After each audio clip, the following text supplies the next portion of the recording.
Okay so अभी हमारे पास क्या है, आयरन और सल्फर दोनों पाउडर फॉर्म में है। तो हमारे पास क्या है, आयरन भी पाउडर फॉर्म में है और सल्फर भी पाउडर फॉर्म में है। तो हमने क्या करा, हमने एक बीकर लिया, ओके, और उसमें हमने आयरन डाला, लेट्स से ब्लू आयरन है एंड लेट्स से येलो हमारा क्या है, सल्फर। ओके, इसको पूरी तरह से मिक्स कर दिया, ठीक है। अब मेरे को ये बताओ कि क्या कोई फिजिकल मेथड है जिससे मैं आयरन निकाल सकूं? Okay, what is the simplest thing जिससे मैं आयरन को सेपरेट कर सकूं? That is magnet. ओके, तो अगर मैं एक मैग्नेट लूं, ओके, तो अब होगा क्या कि मेरे जो आयरन के पार्टिकल्स हैं वो इस पे अट्रैक्ट होंगे और मेरे पास सिर्फ क्या बच जाएगा, सिर्फ सल्फर। तो यहाँ पर मेरे पास सिर्फ सल्फर बच जाएगा और आयरन मेरा अलग हो जाएगा। सिंपल। ओके, एक और एग्जांपल क्या हो सकता है, एक और तरीका ये हो सकता है कि मेरे पास अगेन सॉल्यूशन है,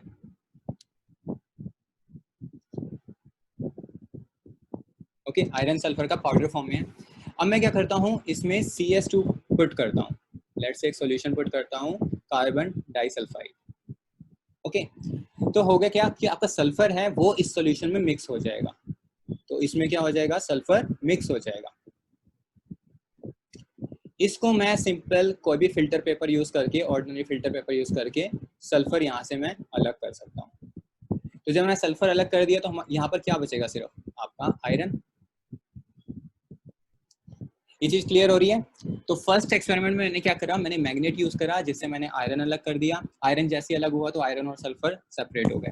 सेकंड एग्जांपल में मैंने क्या करा, CS2 का सॉल्यूशन लिया और इसको इस मिक्सचर में डाल दिया और होगा क्या कि सल्फर इसमें डिसॉल्व हो जाता है। बेसिकली ये प्रॉपर्टी होती है कि सल्फर CS2 सॉल्यूशन में डिसॉल्व हो जाता है और उसको नॉर्मल फिल्टर पेपर से आप सल्फर अलग कर सकते हो। तो आपका सल्फर अलग हो गया और बचा क्या, आयरन। तो this is the first property I was talking about, कि आपकी पहली प्रॉपर्टी क्या है, mixture can be separated, mixture can be separated using physical method, using physical methods।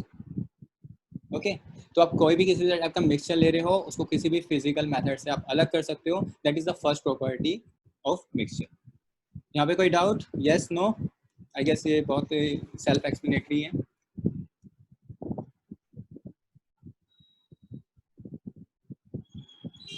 Okay, आगे बढ़ते हैं। Next slide. अब अगेन हमारे पास आयरन और सल्फर का पाउडर सॉल्यूशन है, आई मीन मिक्सचर है, सल्फर एंड आयरन। ओके, अब मैं क्या करता हूँ, अब मैं इस सॉल्यूशन में, ओके, मैं बार बार अलग कलर से ड्रॉ नहीं करूंगा। Assume this is iron sulphur solution, okay, mixture.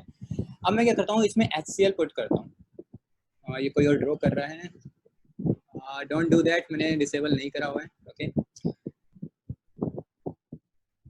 Okay, तो मैं क्या करता हूँ, इस पाउडर फॉर्म में HCl नहीं, सल्फ्यूरिक एसिड पुट करते हैं, sorry, H2SO4।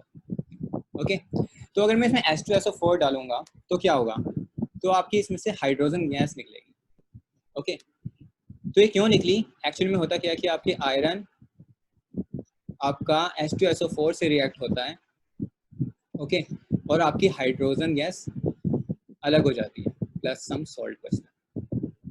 Okay, so this is the property of iron, कि आयरन हमेशा H2SO4 सल्फ्यूरिक एसिड के साथ रिएक्ट करेगा और हाइड्रोजन गैस निकलेगी। तो ये चीज तो आयरन के साथ होती है और यही चीज आपकी मिक्सचर के साथ हो रही है। ओके, इसका मतलब क्या होगा, इसका मतलब आपका जो मिक्सचर है, mixture is showing property of iron. Clear? क्योंकि आयरन ही सल्फ्यूरिक एसिड के साथ रिएक्ट करता है और हाइड्रोजन गैस निकालता है। सिमिलरली मिक्सचर को जब मैंने रिएक्ट कराया सल्फ्यूरिक एसिड से और मेरी हाइड्रोजन गैस आउट हो गई। दैट मीन्स मिक्सचर जो है आयरन की प्रॉपर्टी शो कर रहा है। अभी एक और एग्जांपल लेते हैं जो लास्ट में ही लिया था। अब मैं क्या करूंगा, सेम इसी सॉल्यूशन में, सॉरी इस मिक्सचर में अब मैं डालता हूँ CS2 जो लास्ट टाइम में डाला था। तो होगा क्या, आपका सल्फर विल डिसॉल्व। क्या होगा, सल्फर विल डिसॉल्व। क्यों हुआ? क्योंकि सल्फर बेसिकली CS2 में डिसॉल्व होता है।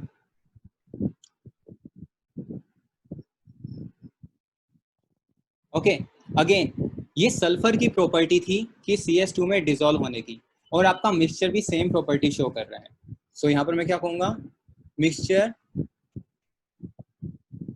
Is showing property of sulphur. तो आपको दिख रहा है क्या हो रहा है कि हमारे पास जो मिक्सचर था सल्फर और आयरन का था, ठीक है, तो मिक्सचर आयरन की भी प्रॉपर्टी शो कर रहा है और मिक्सचर सल्फर की भी प्रॉपर्टी शो कर रहा है। सो this is my second property कि किसको मैं मिक्सचर कहूंगा, that is mixture mixture shows property of its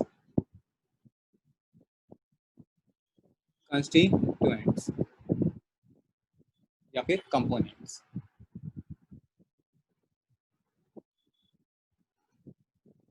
ये आप नोट करना चाहो तो कर लो, अदरवाइज मैं साथ साथ सेव करने का ट्राई कर रहा हूँ ओके स्लाइड्स को, लेकिन जो लिखना चाहते हैं लिख सकते हैं।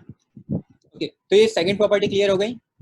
पहली प्रॉपर्टी क्या थी, मिक्सचर को सेपरेट किया जा सकते हैं उसके जो जो कंपोनेंट्स में by physical method.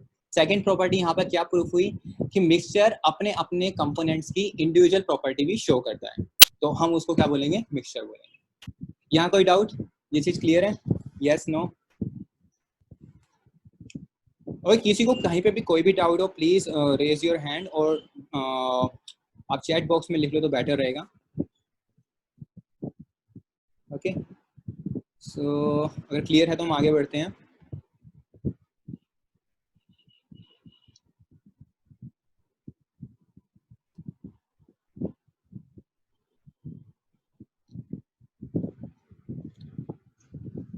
Okay, third property क्या है कि अगर आप इसको मिक्स कर रहे हो, आयरन और सल्फर को आप मिक्स कर रहे हो,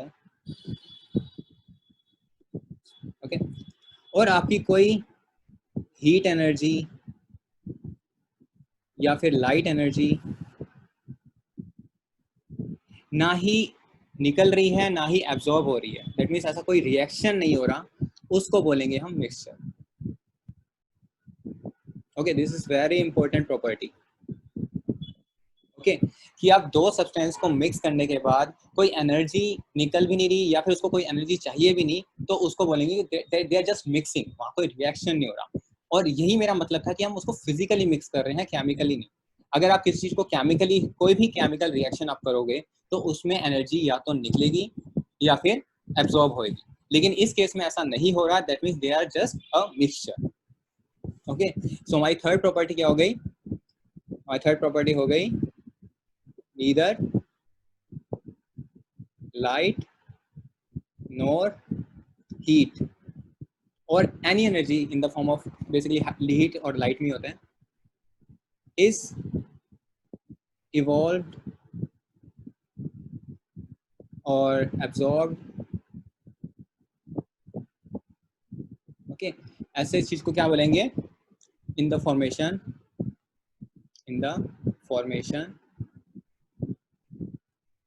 of mixture। this is your third property। clear, straightforward है।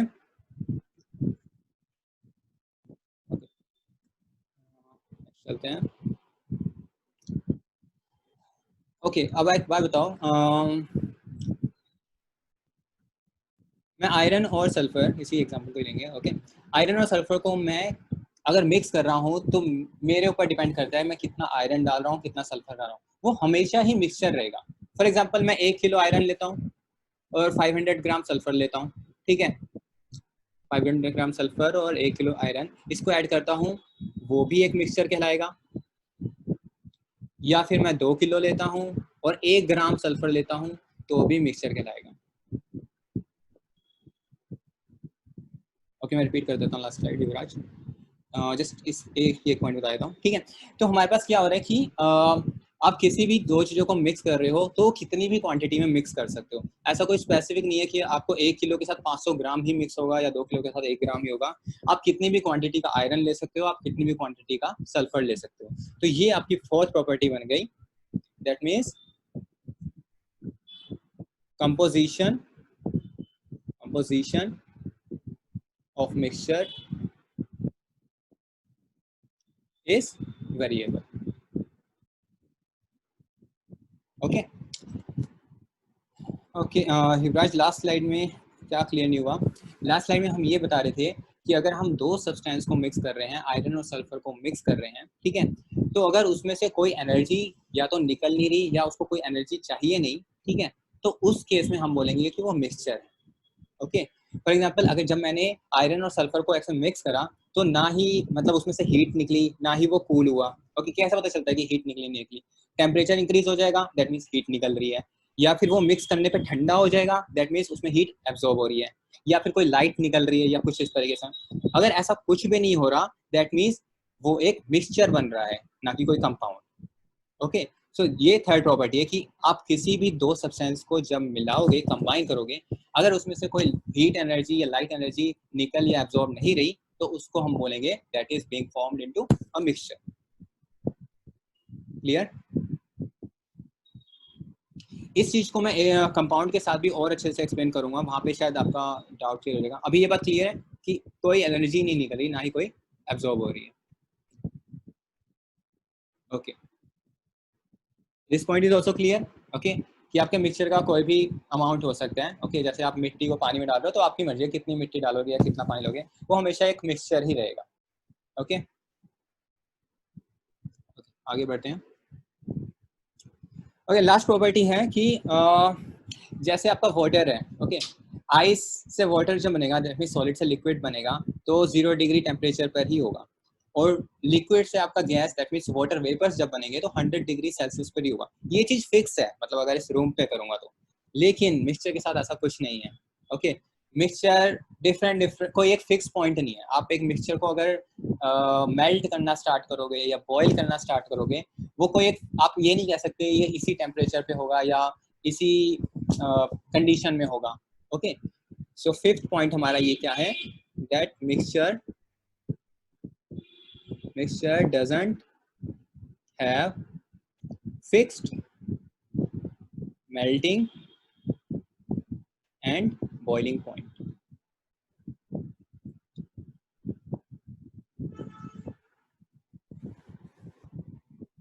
ओके, फॉर एग्जांपल चीनी वाले पानी को अगर आप बॉईल करने की चाहोगे, ठीक है, अगर सिर्फ प्योर वाटर होता तो वो 100 डिग्री सेल्सियस होता, लेकिन अभी क्या होगा, आपका वेरिएबल हो जाएगा। ओके, क्यों? क्योंकि चीनी घुल गई है उसमें। ओके, तो वो भी क्या करेगी, एक अपना उसका जो बॉइलिंग टेम्परेचर होगा उसका अलग होगा, वाटर का अलग है, तो कोई एक डेफिनेट आप फिक्स नहीं कर सकते। आप इंडिविजुअली कह सकते हो चीनी इतने पे बॉईल करेगा और वाटर इतने पे, लेकिन जब आपने उसको मिक्स कर दिया, वो एक डेफिनेट नहीं रहेगा, वो वेरी करता रहेगा, क्योंकि किसी मॉलिक्यूल के पास ज्यादा एनर्जी आ रही है, किसी के पास कम, क्योंकि एक तरह का मिक्सचर है वो। ओके, कोई एक सिंगल कंपाउंड नहीं है। तो in short, mixture doesn't have any fixed melting और and boiling point. So these are the 5 categories. Okay, I am coming back to my slides. Hmm,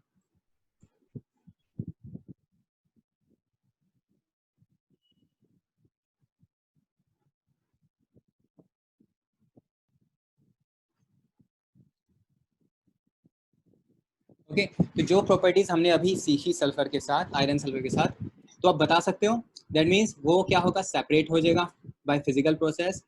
it shows the properties of all the constituents, ये भी हमने देख लिया। No energy is given out और absorb, okay, and the constituents are variable and no definite melting and boiling point. Okay, अब किस, ये तो अब समझ में आ गया किस चीज को मिक्सचर कहेंगे। ओके, अभी इसी एग्जांपल को हम दूसरे तरीके से करते हैं।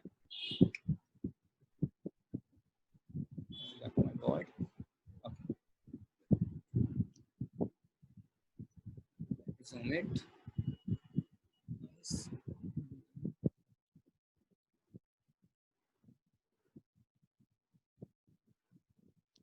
Okay, my notes here. Okay, यहाँ पे किसी को प्रॉब्लम की कम sir the notes will be, yes yes notes will be share, okay, ये सारे नोट्स शेयर हो जाएंगे, बट आई विल रिकमेंड कि जितना आप लिख सको लिख लेना, मतलब समझने पे पहले ध्यान देना, अगर आप लिख सकते हो साथ साथ तो थोड़ा थोड़ा लिख लेना, अदरवाइज नोट्स शेयर हो जाएंगे, स्लाइड शेयर हो जाएंगे। ओके, अभी ये समझ में आ गया कि आपने आयरन और सल्फर को मिक्स करा, ठीक है, फिर हमने देखा धीरे धीरे कि उसके साथ क्या क्या कर सकते हैं, और फिर हमें प्रॉपर्टी पता चली मिक्सचर की। अब सेम चीज हम इसी को कंपाउंड में बनाते हैं, ओके। तो अब हम क्या करेंगे, अब हम आयरन लेंगे और सल्फर लेंगे और इसको हीट करते हैं, okay, this is the symbol of heat. अब क्या होगा, अब ये मिक्सचर नहीं होगा, now it will be converted into a compound, will be converted into a compound, okay. Compound मैं लास्ट क्लास में बताता हूँ, मैं एक लाइन एक दो लाइन में और थोड़ा एक्सप्लेन कर देता हूँ। आपके पास आयरन के एटम्स हैं, ओके, एंड आपके पास सल्फर के एटम्स हैं, ओके। तो इंडिविजुअली तो ये एलिमेंट्स हैं, इंडिविजुअली आपके पास क्या है, एलिमेंट्स हैं, सल्फर भी एक एलिमेंट है और आपका आयरन भी एक एलिमेंट है। लेकिन जब इनके बीच में रिएक्शन होता है, फॉर एग्जांपल ये मैं रिएक्शन करी, इसको मैंने हीट करा, तो होगा क्या, आपका हर एक आयरन बॉन्ड बना लेगा आपके एक सल्फर के साथ, okay, there will be a bond and this bond is called chemical bond, this bond is called chemical. तो जब इस तरह का केमिकल बॉन्ड बन जाता है तो इसको बोलते हैं, अभी एक एटम इंडिविजुअल एटम्स नहीं रहे, now it is called a molecule, now it is called a molecule. Molecule क्या है, सेम या डिफरेंट काइंड के टू और मोर एटम्स, ओके, जब कंबाइन होते हैं through a bond, that is called a molecule. अब ये बहुत सारे मॉलिक्यूल्स मिलकर आपके क्या बना देगा, एक कंपाउंड बना देगा। तो हमारे पास क्या है, आयरन सल्फर का एक कंपाउंड बन गया है। अब जो जो प्रॉपर्टी, जो जो चीजें हमने, जो जो एक्सपेरिमेंट हमने मिक्सचर के साथ करे थे जब उसको हीट नहीं करा था, अब सेम एक्सपेरिमेंट अब आप इसके साथ करोगे तो देखो क्या डिफरेंस आता है, ओके। और ये चीज क्लियर हो गई ना, तो आप दुनिया का हर क्वेश्चन सॉल्व कर दोगे कि किसको मिक्सचर कहें और किसको कंपाउंड कहें, okay. So that's why this example is very important, okay, जो मैं स्टार्टिंग में बोला था, ओके। तो सबसे पहले हमने क्या एक्सपेरिमेंट किया था, हम एक मैग्नेट लाए थे। तो अब आपके पास क्या है, आपके पास बीकर में FeS है, now it's not a mixture, now it's a compound, okay. Iron sulphide है आपके पास। अब अगर आप मैग्नेट लाओगे कुछ नहीं होगा, क्योंकि वो बॉन्ड बन चुका है, आपके आयरन के एटम्स अलग हो नहीं सकते, ओके। या फिर आपने सेकंड एक्सपेरिमेंट क्या किया था इसके साथ, आपने CS2 डाला था, ओके। तो क्या हुआ था, आपका सल्फर डिसॉल्व हो गया था, इस केस में आपका वो भी नहीं होगा। इसका मतलब फर्स्ट प्रॉपर्टी क्या हो गई कंपाउंड की या फिर नॉट अ मिक्सचर की, that it can not be separated using physical method। ये बात क्लियर है, यस नो, यहाँ कोई डाउट,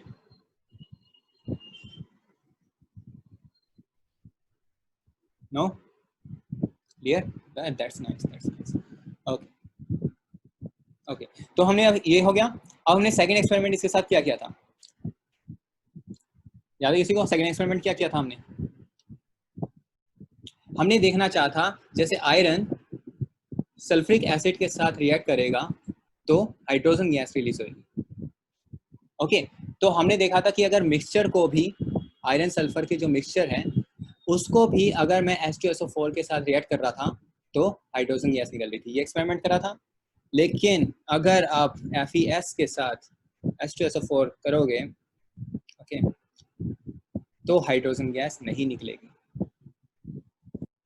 ओके, इंस्टेड कोई और कंपाउंड बन जाएगा, ओके।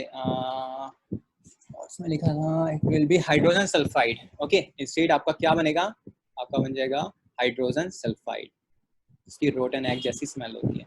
और ये सब अगर आप साइंस लोगे आगे तो ये सब एक्सपेरिमेंट्स आप लैब में करोगे, ओके। तो क्या हुआ, इसका मतलब क्या हुआ, इस रिएक्शन से क्या मतलब समझो, इसका मतलब जो हमारा ये कंपाउंड है ये ये एक्ट कर ही नहीं रहा कि इसमें आयरन है भी या नहीं। ओके, इसने तो किसी और तरीके से रिएक्ट कर दिया है, क्योंकि अगर इसमें आयरन, ये अगर ये मिक्सचर आयरन की तरह एक्ट करता तो आपकी हाइड्रोजन गैस निकलती, ठीक है, नहीं निकली, इसका मतलब मिक्सचर जो है आयरन की तरह रिएक्ट नहीं कर रहा। ओके, सेकंड एक्सपेरिमेंट हमने क्या करा था? सेकंड हमने वही करा था, FeS में CS2 सोल्व किया था और ये डिसॉल्व नहीं हुआ। ये डिसॉल्व नहीं हुआ, इसका मतलब जो मिक्सचर है, ये कंपाउंड है, ये सल्फर की तरह एक्ट ही नहीं कर रहा। ओके, तो that comes the second property कि it cannot be treated as its components, जैसा कि मिक्सचर में हो रहा था। तो डिफरेंस कितना क्लियर हो रहा है यहाँ से, ठीक है। फर्स्ट में क्या कर था कि मिक्सचर में अलग कर सकते हो और मिक्सचर के डिफरेंट जो कंपोनेंट्स हैं वो इंडिविजुअली अपनी तरह एक्ट कर सकते हैं, जैसे वो कर रहे थे, जैसे वो अपनी लाइफ जी रहे थे, जिस तरीके से रिएक्शंस कर रहे थे। लेकिन अगर बॉन्ड बन गया, दैट मींस कंपाउंड बन गया, now it is not being treated as the same. Okay, now it's not a mixture, now it's a compound. Clear? Okay, अब इसी की तरह सारे बाकी सब करते रहो। थर्ड प्रॉपर्टी क्या थी? थर्ड ये थी कि हमारे इसमें से लाइट या कुछ निकलेगा या निकलेगा? यस, निकलेगा। ओके, जब हम एक तो हम इसको हीट दे रहे हैं तो पहली बात तो यही हो गई, लेकिन इसके बाद भी ये थोड़ी सी हीट देंगे, लेकिन रिएक्शन के बाद बहुत सारी हीट निकलेगी। ओके, इसका मतलब हीट इज बीइंग इवॉल्व्ड और एलिमिनेटेड। इसका मतलब ये क्या है? मिक्सचर नहीं है। ओके, सो कंपाउंड में क्या है? इट सो हीट या light is absorbed / evolved or evolved during formation of, किसका फॉर्मेशन हो रहा है? मिक्सचर का या कंपाउंड का? कंपाउंड का, राइट, कंपाउंड।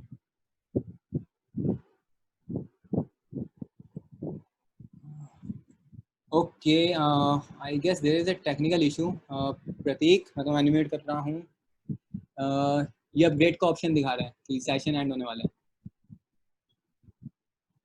तो शायद दोबारा से आपको ज्वाइन करना पड़े may be.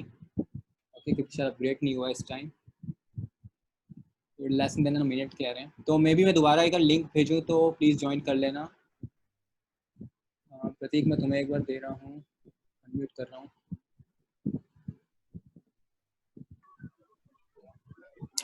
Yes students, Harshal and Saurabh, आप दोबारा एक बार लिंक पे क्लिक कर लेना, वो तो दोबारा खुल जाएगा आपका सेशन, फिर सर क्लास कंटिन्यू कर लेंगे। ठीक है सर? ठीक है, मे बी अगर दोबारा उसी लिंक से हो जाए तो बेटर है, नहीं तो नहीं हो रहा तो मैं दोबारा लिंक भेज देता हूँ। तो मैं इसको एक बार एंड कर देता हूँ क्योंकि पता नहीं चल रहा, एक लेस देन अ मिनट दिखा रहा है। मैं एंड करके दोबारा ट्राई करते हैं।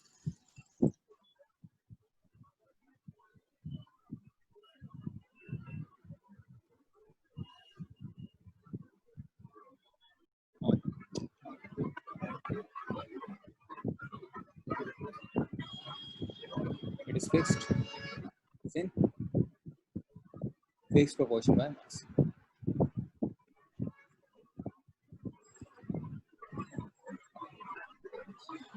क्लियर? और फिफ्थ प्रॉपर्टी क्या हो गई? उसकी तरह से लिखने की जरूरत नहीं है। फिफ्थ प्रॉपर्टी क्या थी हमारी? Melting and boiling point. Okay, now इसमें क्या है? इस बार क्या है आपका? कंपाउंड है। कंपाउंड में हमने बताया कि देयर इज अ मॉलिक्यूल, और जो आयरन का एटम और सल्फर का एटम, ओके, एक केमिकल बॉन्ड से जुड़ा हुआ है। ओके, तो अभी ये चीज तो फिक्स्ड है। ओके, अभी पहले क्या था? आपके आयरन के मॉलिक्यूल, आयरन के एटम्स अलग थे, सल्फर के अलग थे, ठीक है। इसका बॉइलिंग पॉइंट कुछ था, इसका बॉइलिंग पॉइंट कुछ था, ठीक है। तो जब हमने हीट करना स्टार्ट किया, ये अपने पे मेल्ट हो रहा था या बॉईल हो रहा था, और सल्फर अपने ही टेम्परेचर पे कर रहा था। तो मिक्सचर को कुछ समझ नहीं आता कि कौन सा एक पॉइंट रखें। ओके, लेकिन इस केस में क्या होगा? आयरन और सल्फर एक बॉन्ड से जुड़े हुए हैं। ओके, तो अगर ये सॉलिड में है, अगर ये बॉन्ड सॉलिड में है तो ये बॉन्ड लिक्विड में भी होगा और ये गैस में भी होगा। दैट मीन्स आप जितना भी दे दो हीट, ओके, केमिकल रिएक्शन अगर नहीं हो रहा, दैट मीन्स ये बॉन्ड नहीं ब्रेक होगा। तो आपका होगा क्या? ये पूरा का पूरा एज अ सॉलिड एक्ट करेगा और इसको आप मेल्ट करोगे तो पूरा का पूरा ही लिक्विड होएगा। जैसे हमने क्या करा था, इसको और थोड़े और इजी में मैं समझाता हूँ, शायद से मैं फास्ट जा रहा हूँ। ओके, मेरे को बता देना अगर मैं थोड़ा फास्ट हो जाऊँ तो। जैसे एटम्स में आपका क्या था, लेट्स से आयरन के थे, ओके, आपने हीट दिए तो पहले ही सॉलिड था, ओके, तो आपके आयरन के एटम्स पास पास में थे। सॉलिड का ही मतलब होता है कि फोर्स ऑफ अट्रैक्शन बहुत ज़्यादा होती है। जब आपने हीट करा, ओके, मेल्ट करा, तो ये लिक्विड फॉर्म में आए। तो लिक्विड फॉर्म में क्या होते हैं, आपके मॉलिक्यूल्स पहले से थोड़े ज़्यादा दूर हो जाते हैं क्योंकि फोर्स ऑफ अट्रैक्शन लिक्विड में कम होती है। सिमिलरली जब उसने आपको और आपने इसको और हीट करा और जब ये बॉईल हुए बॉइलिंग पॉइंट के बाद, तो ये और ज़्यादा दूर दूर हो गए। ये कंसेप्ट क्लियर है बॉइलिंग पॉइंट मेल्टिंग पॉइंट का? ओके, अब लेट्स से मैं इस पूरे को एक मॉलिक्यूल कह रहा हूँ, तो दैट मीन्स अभी मैं जो बात करूंगा, अभी ये आयरन नहीं, ये आपका FeS है, अभी ये आपका FeS है। तो सेम चीज यहीं पर होगी, आपके FeS मॉलिक्यूल्स पास पास में है तो सॉलिड, आपने उसको मेल्ट करा तो लिक्विड में हो गए, तो आपके FeS के मॉलिक्यूल्स दूर दूर हो गए, ना कि Fe और S अलग अलग हो गए। ये बात समझ में आ रही है? आपका FeS पूरा एक मॉलिक्यूल है, वो भी बॉन्ड से कनेक्टेड है, लेकिन आपका पूरा एक मॉलिक्यूल दूसरे मॉलिक्यूल से दूर हो गया। सिमिलरली गैस में जब आप बॉईल करोगे, it will go further apart. तो आप देख सकते हो, ओके, कि इस केस में ये चीज बिल्कुल एग्जैक्टली सेम है जब हम एलिमेंट्स की बात कर रहे थे। इसका मतलब आपका मेल्टिंग और बॉइलिंग पॉइंट फिक्स होगा। So melting and boiling point is fixed in case of compound. So these are the 5 properties. Okay. अगर अब ये चीज़ आप दोबारा देखोगे इस एग्जांपल को दोबारा खुद से घर पे, ठीक है, एक ही बार और देखना होगा, उसके बाद आप हर जो भी आपके NCERT के क्वेश्चन है, जो भी आपके बोर्ड में, सॉरी बोर्ड में नहीं, जो भी आपके एग्जाम्स में आए हैं, वो आप किस तरीके से क्लियर करेंगे अभी देखते हैं। Share my slides. Okay, slides कहाँ गई?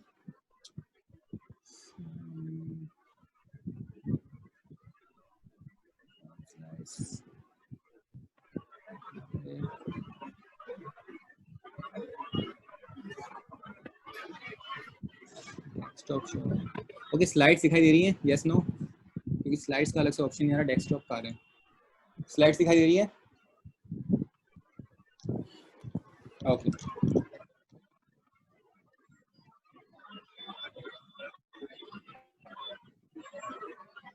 ओके, बता देता हूँ सारी। तो अगर क्वेश्चन आपको आपसे पूछता है why air is a mixture, okay, why blood is a mixture, why alloys are mixture, why solution और colloids are a mixture, okay, अभी राइट साइड में मत देखो, सिर्फ लेफ्ट में देखो। इसको मैं नोट स्टार्ट करता हूँ यहीं पे। अब फर्स्ट को आप खुद ही करने की कोशिश करो, ओके। तो एयर, सबसे पहले एयर की बात करते हैं, ठीक है। एयर में आपका क्या क्या होता है? एयर में आपका होगा O2, N2, CO2, SO2, okay, etcetera etcetera, dust particles में होंगे, राइट। तो ये क्या है, एक मिक्सचर है या नहीं, कैसे पता चलेगा? तो आपकी फर्स्ट प्रॉपर्टी क्या थी कि आप इसको सेपरेट कर सकते हो या नहीं? यस, हम इसको सेपरेट कर सकते हैं, ओके। तो हम हवा में से नाइट्रोजन या कार्बन डाइऑक्साइड अलग कर सकते हैं। ये तो नॉर्मली आपके जो मेथड हैं, लेट्स से एक है फ्रैक्शनल डिस्टिलेशन, ये हम पढ़ेंगे आगे कि कैसे हम अलग करते हैं, ओके। सो फर्स्ट प्रॉपर्टी ये फॉलो कर रहे हैं कि हम इसको अलग कर सकते हैं किसी फिजिकल मेथड से, यस। तो ये फर्स्ट आपका प्रॉपर्टी को फॉलो कर रहे हैं। सेकंड प्रॉपर्टी क्या थी कि ये इंडिविजुअली एक्ट करता है या नहीं, ये तो हम रोज ही देख रहे हैं। हम एयर में से सिर्फ O2 ले रहे हैं या CO2 भी ले रहे हैं जब हमें O2 की जरूरत हो रही है? तो हम क्या ले रहे हैं, सिर्फ O2 ले रहे हैं, और आपके जो प्लांट्स हैं वो CO2 ले रहे हैं, उसको O2 का कोई इफेक्ट नहीं पड़ रहा। दैट मीन्स यस, ये इंडिविजुअल प्रॉपर्टी की तरह भी बिहेव कर रहा है, राइट। तो फर्स्ट प्रॉपर्टी चेक हो गई, सेकंड प्रॉपर्टी भी आपकी चेक हो गई कि इंडिविजुअल कंस्टिट्यूएंट्स की तरह बिहेव कर रहा है, यस, ओके। थर्ड प्रॉपर्टी क्या थी? ओके थर्ड प्रॉपर्टी क्या थी मैं भूल गया। ओके कोई हीट या कुछ लाइट कुछ निकलती है नहीं। आप अगरबत्ती जला रहे हो, ओके, तो दैट मीन्स उसका जो धुआं है दैट मीन्स CO2, ओके, वो मिक्स हो रही है। तो मिक्स होने के बाद कुछ नया नहीं होगा, ओके। अगर तो जलाने में लाइट लगी वो अलग बात है, लेकिन आप कुछ या फिर आप CO2 एक्सेल कर रहे हो और O2 निकाल रहे हो, मतलब एयर में से O2 ले रहे हो और CO2 एक्सेल कर रहे हो, तो कोई रिएक्शन नहीं हो रहा, ओके। कोई लाइट नहीं निकल रही, कोई हीट भी नहीं निकलती, ओके। दैट मीन्स ये थर्ड प्रॉपर्टी को भी सेटिस्फाई कर रहा है, ओके। और फर्स्ट प्रॉपर्टी आपकी क्या थी? आप कितना भी एयर में O2 डाल सकते हो, ओके, कितना भी निकाल सकते हो, क्योंकि फिक्स प्रोपोर्शन नहीं है। और निकालने और डालने की बात छोड़ो, जैसे जैसे हम हाइट पे जाते हैं तो आपने देखा कि O2 की कंसंट्रेशन कम होती रहती है, राइट। पहाड़ों पे O2 की कंसंट्रेशन कम है, माउंट एवरेस्ट पे बहुत कम है, इसलिए हमें ऑक्सीजन सिलेंडर या ऑक्सीजन मास्क चाहिए होते हैं। दैट मीन्स कि हर जगह कंसंट्रेशन सेम नहीं है, it is not fix definite in a definite proportion by mass. That means ये भी मिक्सचर की प्रॉपर्टी को डिफाइन करता है। और फिफ्थ क्या है? बॉइलिंग पॉइंट और मेल्टिंग पॉइंट अलग है। तो अगर आप लिक्विड एयर लोगे और उसको आप बॉईल करने की कोशिश करोगे तो वो एक टेम्परेचर पे बॉईल नहीं होगा, उसका भी वेरिएशन रहेगा। O2 अपने पे जाएगी या N2 अपने पे जाएगी या कभी किसने पे आएगा, तो सबका फिक्स नहीं है, ओके। तो अब कोई भी क्वेश्चन आए, ओके, कि why air is a mixture, आपको ये 5 प्रॉपर्टी बतानी है कि वो नहीं हो सकता है फिजिकल मेथड से अलग। इंडिविजुअल कंस्टिट्यूएंट प्रॉपर्टी शो करता है, मेल्टिंग और बॉइलिंग पॉइंट्स अलग हैं, हीट और लाइट नहीं निकलती, राइट। तो इन सब के आंसर आपके सेम ही है, ओके। तो ये एक O2 का एग्जाम, एयर का एग्जाम्पल काफी अच्छे से क्लियर हो गया हो। यहाँ पे कोई डाउट है?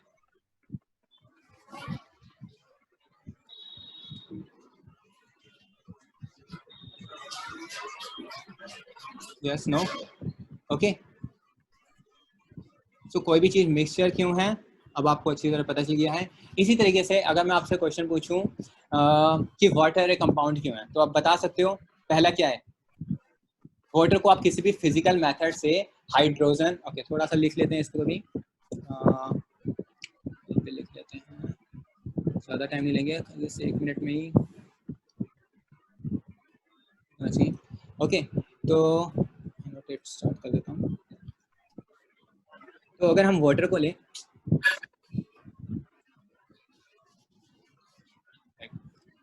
तो अगर हम वाटर को लें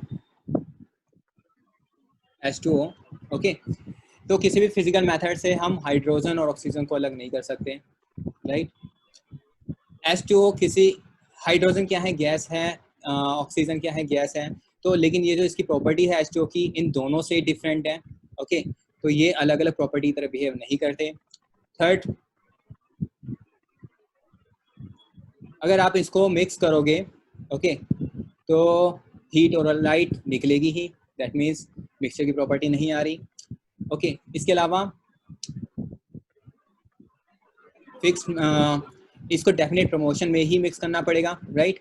H2 plus O2 gives 2H2O, I guess यहाँ पर 2 हो जाएगा, ओके। तो इतने मॉलिक्यूल्स चाहिए इसके साथ। और बाय मास के लिए अगर देखोगे तो हाइड्रोजन का आपका 1 होता है और ऑक्सीजन का 16, तो इतने प्रोपोर्शन में ही मिक्स करना पड़ेगा, या 2/32 फॉर गैसेस। तो ये भी मिक्सचर की प्रॉपर्टी को नहीं करता, लेकिन ये सारी चीज़ें कंपाउंड की प्रॉपर्टीज को करती है। और सिमिलरली हमें पता ही है कि मेल्टिंग पॉइंट वाटर का क्या है? 0 degree Celsius, that is fixed, और boiling point 100 degree Celsius, that is fixed. तो दैट मीन्स ये सारी प्रॉपर्टी कंपाउंड को शो करता है, okay? तो अगर कोई भी क्वेश्चन आए तो आप इस तरीके से बहुत इजी एक्सप्लेन कर सकते हो कि कोई भी चीज़ मिक्सचर क्यों है और कोई भी चीज़ कंपाउंड क्यों, okay? आइए सब अच्छे से आइए बैठ जाना चाहिए कि क्या डिफरेंस है एक्चुअली में।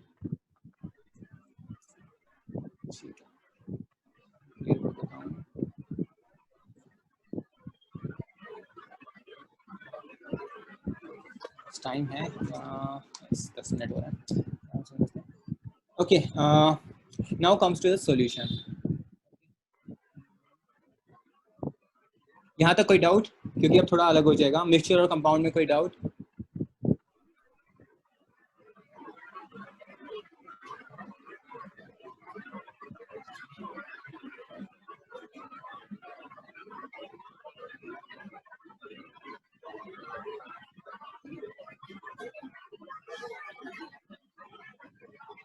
क्यों नहीं आ रही?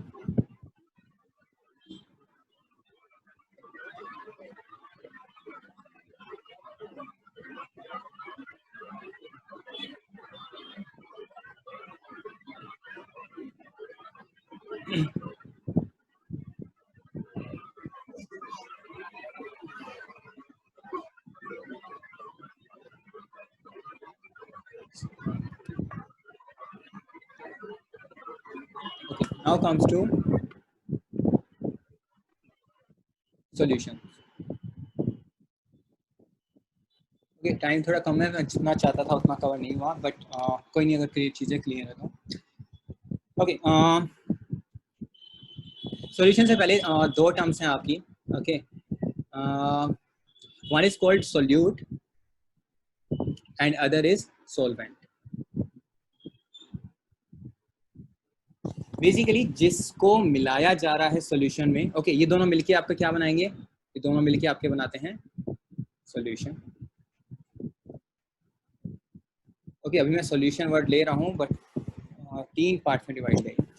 ओके, तो जिसको मिलाया जा रहा है, ओके, वो हो गया सोल्यूट। बेसिकली हम मिलाते किसको हैं, हम ऐसा नहीं कहते हम पानी में हम पानी में चीनी मिलाते हैं, चीनी में पानी नहीं। मतलब हम कहना क्या चाह रहे हैं कि जो चीज़ कम क्वांटिटी में, बेसिकली ओके, यूजुअली जो टेक्निकल टर्म्स हैं, जो चीज़ कम क्वांटिटी में है उसको हम बोलेंगे solute.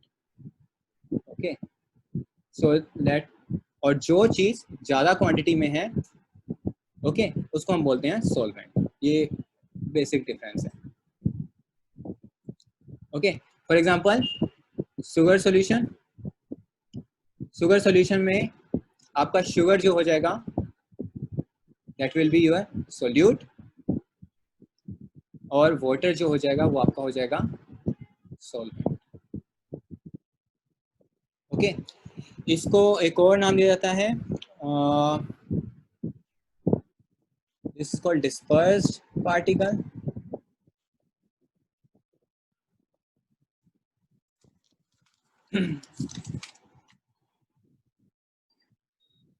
Okay, dispersed particle, and this is called dispersion medium, dispersion medium। मतलब आपका ये पार्टिकल उस मीडियम में सॉल्व हो रहा है, दैट मींस सोल्यूट सॉल्वेंट में डिसॉल्व हो रहा है और आपका क्या बन रहा है, solution. Okay, this is a technical term, ठीक है। नाउ ओके, अब कहने को तो हम हर चीज़ को सॉल्यूशन बोलते हैं, राइट। जैसे चीनी को पानी में मिला दिया, हमने कहा सॉल्यूशन है, ओके, या हिंदी में बोले तो घोल है। नमक को मिला दिया पानी में, सॉल्यूशन बोलेंगे। मिट्टी को पानी में मिला दिया तब भी हम बोलते हैं ओके, मिट्टी पानी का सॉल्यूशन है। Okay, but technically solution is different. Okay, तो एक्चुअली में इसको फिर बोल देते हैं थोड़ा डिफरेंट करने के लिए, what is true solution. Solution की टेक्निकल टर्म क्या है। ओके, ट्रू सॉल्यूशन में नाम किस लिए दे रहा हूँ कि जो एक्चुअल सॉल्यूशन का मीनिंग है। ओके, इट इज डिफरेंट, मतलब सॉल्ट वाटर या sugar water is different from your soil water. Okay, soil और वाटर का जो आप मिक्स कर रहे हो, all these things are mixture। okay, so basically मैं आपको बता दूं ये तीनों चीजें मिक्सचर हैं। तो जो फर्स्ट स्लाइड में देखा था हमने, मिक्सचर की 3 कैटेगरीज थी। पहले मिक्सचर की 2 कैटेगरीज थी। ओके, मैं यहाँ पे बता देता हूँ पहले, होमोजीनियस और हेट्रोजीनियस, राइट। होमोजीनियस में हमने क्या कहा था कि यूनिफॉर्म कंपोजिशन होती है, और इसकी एक ही कैटेगरी है, दैट इज, या फिर एक एग्जांपल है जिसको बोल रहे हैं सॉल्यूशन या ट्रू सॉल्यूशन। और हेट्रोजीनियस में आपके आते हैं कॉलॉइड्स और आपके आते हैं सस्पेंशन। ओके, तो अभी हम बात कर रहे हैं सॉल्यूशन की। ओके, तो फर्स्ट प्रॉपर्टी तो समझ में आ गया, सॉल्यूशन क्या है, एक होमोजेनियस मिक्सचर है। सॉल्यूशन क्या है, it is a homogeneous mixture of again 2 or more substances। Simple one line में मैं डेफिनेशन बोलूँ तो ओके। अब क्वेश्चन ये है किसको हम सॉल्यूशन बोले, किसको कोलॉइड बोले, या फिर किसको सस्पेंशन बोले। तो पहले हम समझते हैं सॉल्यूशन का मीनिंग क्या है। ओके,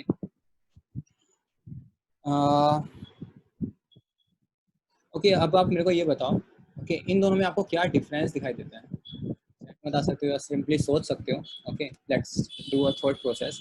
ओके, आपके पास एक शुगर सॉल्यूशन है, ये क्या आपका शुगर सॉल्यूशन। ओके, और एक आपका है सॉइल सॉल्यूशन, लेट्स से, या चॉक सॉल्यूशन, थोड़ा ज़्यादा अच्छे एग्जांपल्स, चौक सॉल्यूशन, मतलब चौक को वाटर में डाल दिया और शुगर में वाटर। तो क्या सोच सकते हो या कभी करा हो, ठीक है, तो क्या क्या नॉर्मल ऑब्जर्वेबल कर सकते हो आप बिना किसी कुछ और, सिंपली नेकेड आई से आप क्या क्या ऑब्जर्व करोगे? Any idea? एक थोड़ा सा इंटरेक्शन कर लेते हैं, चैट में आप लिख सकते हो, अनम्यूट करना है, कोई बताना चाहेगा कि क्या डिफरेंस दिखाई देगा, मतलब अगर नेकेड आई से देखें तो मेरे को दोनों में क्या डिफरेंस दिखाई देगा? Yes no? कौन कौन ऑन है पार्टिसिपेंट्स में? हर्षल, कबीर, सौरभ, कोई कुछ बोलना चाहेगा? मैं अनम्यूट कर दूंगा उन्हें। कि अगर आपके पास एक शुगर सॉल्यूशन रख दूं और एक चॉक सॉल्यूशन रख दूं तो क्या कोई ऑब्जर्वेबल डिफरेंस दिखाई देगा उसमें?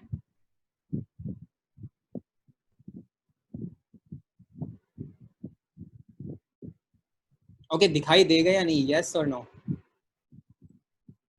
तो क्या डिफरेंस दिखाई देगा उसमें?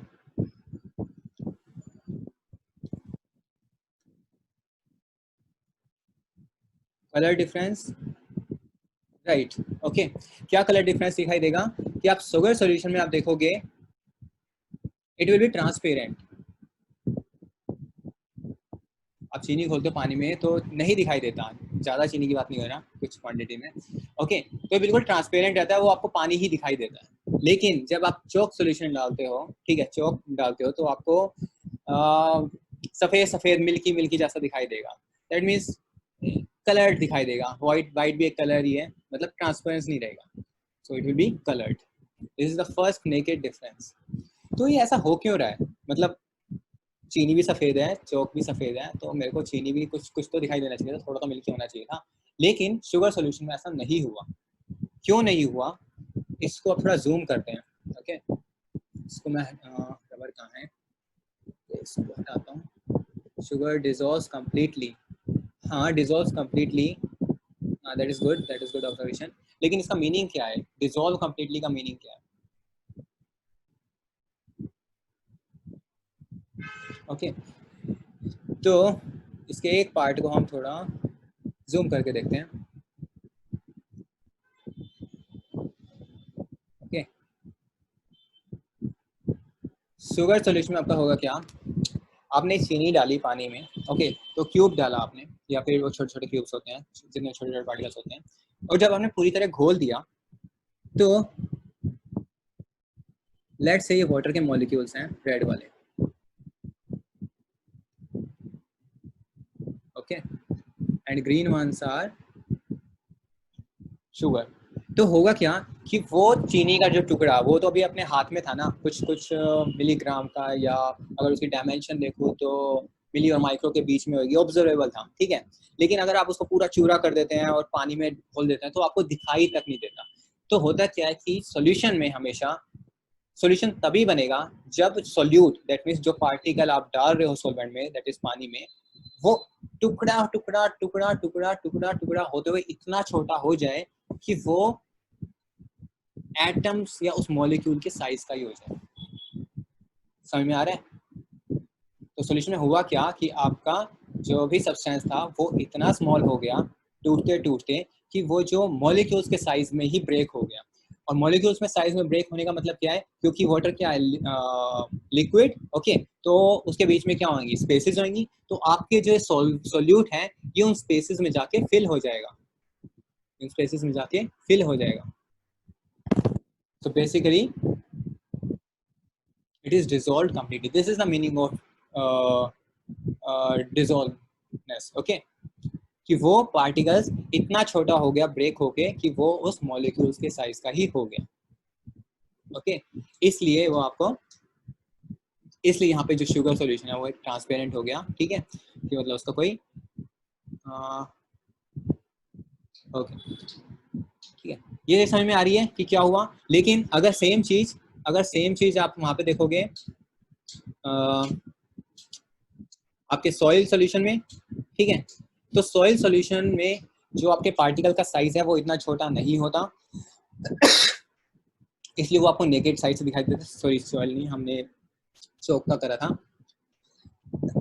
चौक का इतना ज़्यादा ब्रेक नहीं होता और वो वो आपको दिखाई देता है, ठीक है, वो कंप्लीटली नेकेड आई से भी दिखाई दे रहा होता है। This is the first difference, और यही एक मेजर डिफरेंस है कि सॉल्यूशन हम किसको बोल रहे हैं। ओके, तो हम 5 मिनट सॉल्यूशन की एक और इसी एग्जांपल से क्लियर कर देते हैं और फिर हम थोड़ा रेस्ट करते हैं इस क्लास को। सो ये एग्जांपल ले लेते हैं कि हम किसको सॉल्यूशन बोल रहे हैं प्रॉपर्टी से, इसी एक एग्जांपल से शुगर सॉल्यूशन से।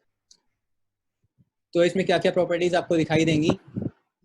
ओके, तो हम क्या क्या इसके साथ कर सकते हैं। सबसे पहला हम क्या कर सकते हैं, हमने इसको लिया। ओके, सो फर्स्ट थिंग जो हमने देखी डिसअपियर हो गया, कोई भी सोल्यूशन होगा वो क्या हो रहा है, डिसअपियर हो रहा है वाटर में। ओके, और इवन माइक्रोस्कोप से भी नहीं दिखाई देगा। Microscope won't find any distinction between आपके शुगर के मॉलिक्यूल्स या फिर वाटर के मॉलिक्यूल्स में। क्यों? क्योंकि इवन हाई पावर जो माइक्रोस्कोप भी होता है माइक्रो लेवल पे ही जाएगा, लेकिन अगर जब ब्रेक डाउन ही मॉलिक्यूल लेवल पे हो गया, ओके, माइक्रो मींस व्हाट, 10⁻⁻⁶, और मॉलिक्यूल का साइज का क्या होता है 10⁻⁹, तो माइक्रोस्कोप भी कैसे डिस्टिंग्विश कर सकता है। Okay, so this is the first thing कि even microscope won't find the distinction between solute and solvent. तो ये फर्स्ट डेफिनेशन हो गई शुगर की, मतलब इस शुगर सॉल्यूशन के एग्जांपल से हम सारी डेफिनेशन फाइंड आउट करेंगे। सेकंड, अब क्या करो, आप इसको, आपने एक बार चीनी हिला दी, ठीक है, उसके बाद इसको रेस्ट होने दो। Okay, rest for some time, आप बिल्कुल हाथ मत लगाओ।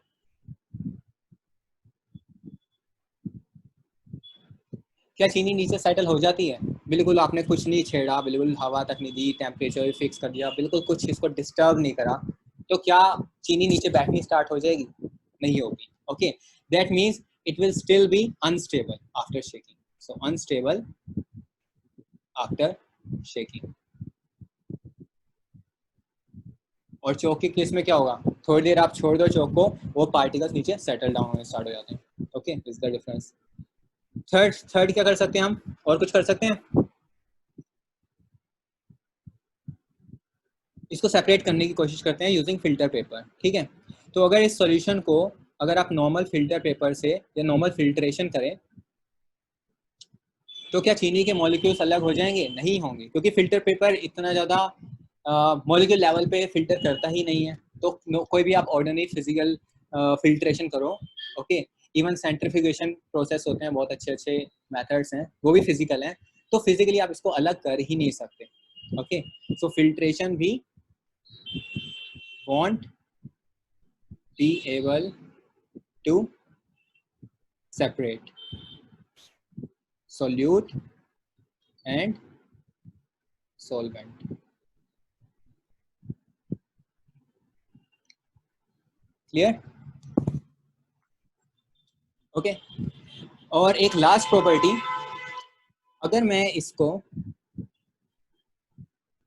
इस सॉल्यूशन को, ओके, यहाँ से लाइट पास करूँ, लास्ट क्लास में थोड़ा सा बताया था बट कोई बात नहीं, अगर ये करके देखना है तो आप घर पे भी करके देख सकते हो, ठीक है। आप लाइट पास करना शुगर सॉल्यूशन में, ठीक है, यहाँ से लाइट निकलेगी। ओके, क्या लाइट अंदर दिखाई देती है? So is light visible inside the beaker या solution? So answer will be no. But in case of chalk, ये भी आप करके देख सकते हो, चोक वाला भी। ओके, इस केस में आपको यहाँ पे विजिबल दिखाई देगी, लाइट चमकेगा। ओके, विजिबल लाइट, बेसिकली ये इफेक्ट होता है टिंडल। इसको मैं और अच्छे से बात नेक्स्ट क्लास में बताऊंगा, this is called Tyndall effect, ठीक है, जब मैं तीनों को डिफरेंस समझाऊंगा, कोलॉइडल, सस्पेंशन और इसमें, इस पर और अच्छे से बात करेंगे। So these are the basically 4-5 properties, I guess 50, okay, जिस पे आप कह सकते हो दैट इज इट सॉल्यूशन और नॉट। ओके, यहाँ तक कोई डाउट, छोटा मोटा या आप तक जितना भी करें, एनीथिंग?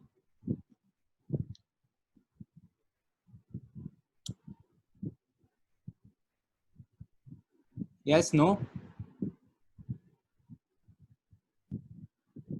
सौरभ, हर्षल, कबीर?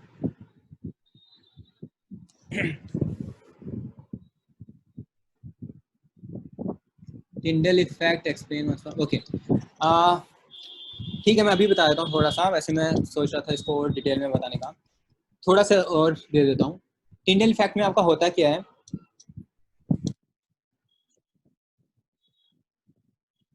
इसीलिए आपको कोई भी सॉल्यूशन है, ओके, अब चौक के केस में क्यों दिखाई दिया लाइट और इस केस में क्यों नहीं दिखाई दिया, it is basically due to the size of the particles, okay.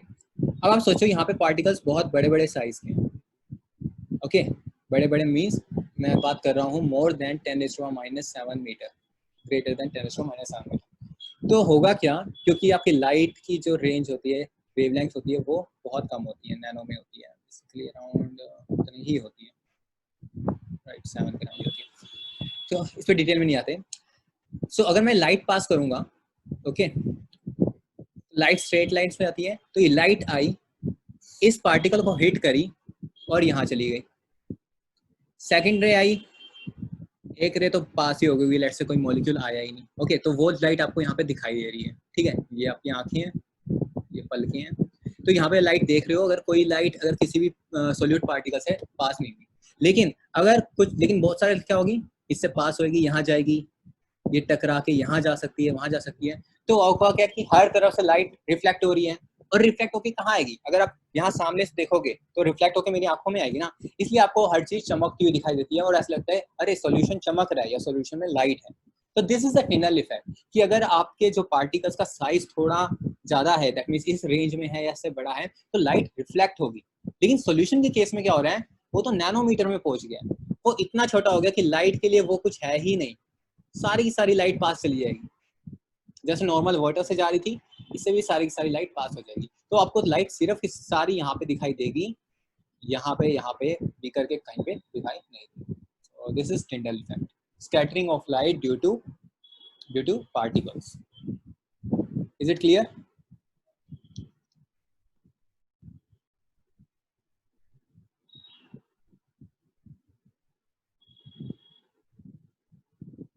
Saurabh, is it clear?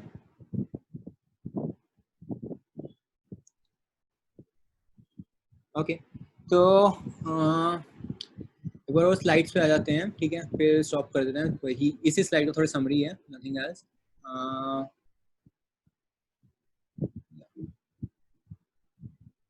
Okay, सो सब क्लियर हो गया, ओके, ये स्लाइड रह गई, नेक्स्ट टाइम बता दें, हाँ ये स्लाइड है।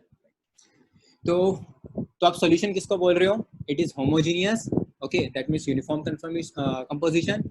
Second, size of particle is extremely small, मैंने आपको बता दिया 1 नैनोमीटर के अराउंड होगा उसका, और it passes through filter paper, मतलब फिल्ट्रेशन से भी आपका क्लियर नहीं होगा।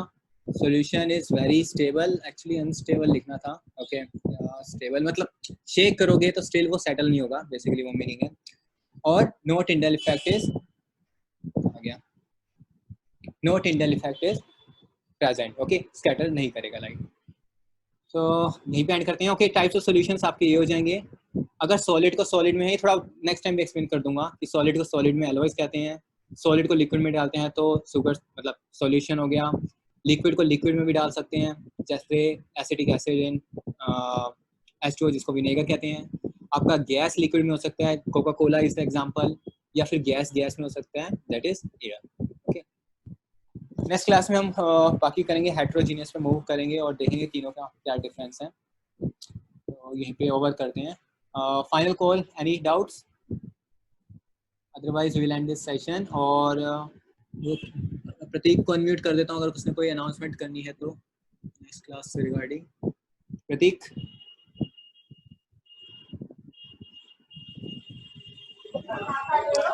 Yes, all the participants who want to join the next class is day after tomorrow. परसों next class है तो आप join करिए. Rest will be communicated on the group. So thank you. okay. और किसी को भी डाउट है, आई गेस लास्ट टाइम भी प्रतीक ने बताया था, जी. तो आप वेबसाइट पे आ गई, सेकेंड, सो आप यहाँ पर अपने डाउट्स दे सकते हैं, नहीं तो व्हाट्सएप ग्रुप पे भी कर सकते हैं।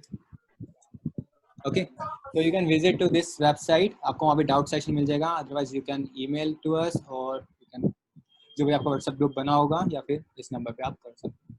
Okay okay, so let's meet day after tomorrow. We'll talk more about mixtures. Thank you.